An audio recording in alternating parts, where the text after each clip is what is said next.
বাংলার জমিনে অনেক নাস্তিক বের হয়েছে, তারা আল্লাহকে বিশ্বাস করে না।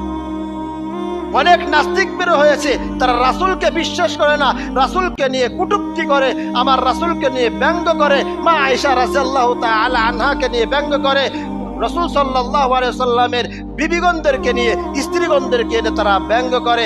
আসলেই তাদের মধ্যে রাসূলের আদর্শ নাই, আল্লাহর কালামুল্লাহর জ্ঞান নাই।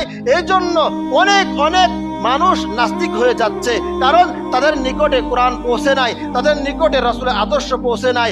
অনেক নাস্তিক হয়ে যাচ্ছে কারণ তারা সঠিক পথে চলতে না পারার কারণে, ভুল পথে চলার কারণে, ভুল ব্যাখ্যার দেওয়ার কারণে নাস্তিক হয়ে যাচ্ছে।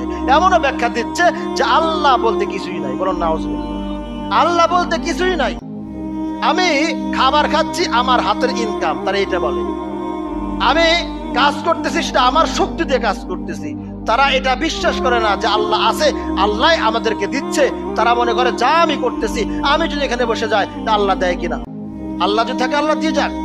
কিন্তু আল্লাহ বলছে কি, তবে আমি তো সমস্ত জিনিস মাধ্যমে দেই। আমি সমস্ত জিনিস কিসের মাধ্যমে দেই? সমস্ত জিনিস মাধ্যমে দেই। এখন তারা আল্লাহকে পর্যন্ত অস্বীকার করে, আমার রসুলকে পর্যন্ত অস্বীকার করে। শুধু তাই নয়, কিছুদিন পূর্বে এক নাস্তিক মা আয়েশা রাদিয়াল্লাহু তাআলা আনহাকে নিয়েও ব্যঙ্গ করেছিল। আপনারা সবাই জানেন ব্যঙ্গ করেছিলেন। এই যে কারণ কি, রসুলের আদর্শ তার জানা নাই, রসুলের সুন্নাত তার অনুসরণ নাই, আল্লাহর কালামুল্লাহ অনুসরণ নাই।